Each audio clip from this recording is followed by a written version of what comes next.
بسم اللہ الرحمن الرحیم۔ آج مدینہ پاک کی اس بابرکت جگہ پہ کھڑے ہیں جو منسوب ہے حضرت سلمان فارسی رضی اللہ تعالیٰ عنہ کی طرف سے،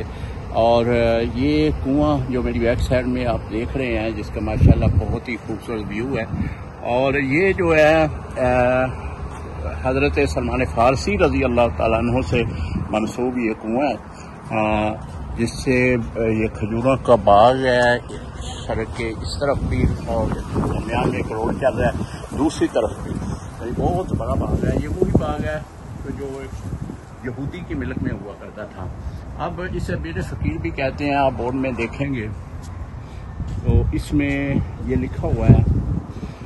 کہ کانا یعمل فیہ صحابی جلیل سلمان فارسی، یعنی سلمان فارسی رضی اللہ تعالیٰ عنہ اس باغ میں جو ہے وہ کام کیا کرتے تھے۔ اور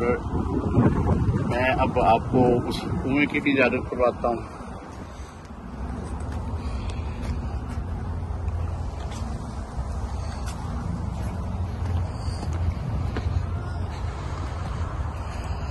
یہ کنواں ہے، یہ گہرائی میں آپ دیکھ رہے ہیں تو یہ کنواں ہے، اس کے پاس ایک آپ کو پاٹ نظر آ رہا ہوگا، یعنی اس کنویں کا پانی جو ہے اس پاٹ میں ڈالا جاتا تھا، پھر اس سے ہوتا ہوا ایک بڑا ہاؤس بنایا گیا ہے، وہ دیکھیں بڑا ہاؤس ہے، اس میں پانی جمع ہوتا تھا، پھر وہاں سے پانی جو ہے یہ سامنے کھجور کے درخت آپ کو نظر آ رہے ہیں، یہ سلمان فارسی رضی اللہ تعالیٰ عنہ کے باغ کا وہ حصہ ہے کہ پانی جو ہے اس جگہ پہ صحرا کیا جاتا ہے۔ اور حضرت سلمان فارسی رضی اللہ تعالیٰ عنہ وہ صحابی ہیں کہ جنہوں نے 350 سال زندگی پائی، اور مدینہ میں جب یہ غلام کی حیثیت سے آئے تھے تو ایک یہودی نے آپ کو خریدا تھا، اور اس یہودی نے جو آپ سے کام لیا تھا وہ یہی لیا تھا کہ اس باغ کو جو ہے اس میں زراعت کے جتنے بھی معاملات ہیں وہ سلمان فارسی کے سپرد کیے تھے،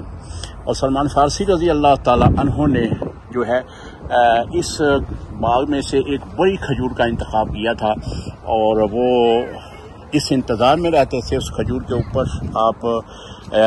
چڑھ جاتے، اور مدینے سے آنے والے رستہ جو مکہ سے مدینے کی طرف آتا ہے اس رستے میں جو ہے وہ دیکھتے رہتے تھے کہ کب حضور علیہ السلام مدینہ تشریف لائیں گے۔ آخر وہ گھڑی بھی آ گئی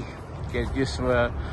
وقت حضور علیہ السلام جو ہے وہ مدینہ پاک تشریف لا رہے تھے، تو حضرت سلمان فارسی آپ کھجور کے تنے کے اوپر چڑھے ہوئے تھے، تو آپ نے فی الفور چھلانگ لگائی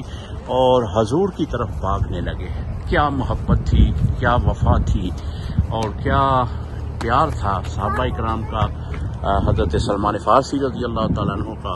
یہ کمالات صحابہ کرام کے ہی ہے کہ جو آج بھی مدینے کی گلیوں میں، مدینے کے بازاروں میں جو ہے وہ ہمیں نظر آ رہے ہیں۔ اور اس کنویں کا جو پانی ہے آج بھی آپ کو مل جائے گا، وہ سامنے دیکھیں، وہ پانی جو ہے لوگ جو ہیں وہ پی رہے ہیں وہاں سے، اسی کنویں کا پانی وہاں پہ آپ کو مل جائے گا۔ دعا ہے اللہ تعالیٰ حضور علیہ السلام کی سنت مطہرہ پہ عمل کرنے کی توفیق عطا فرمائے، اور صحابہ کے جیسی جو انہوں نے سچی غلامی فرمائی ہے ہمیں بھی حضور کا سچا غلام بنائے۔ السلام علیکم ورحمۃ اللہ وبرکاتہ۔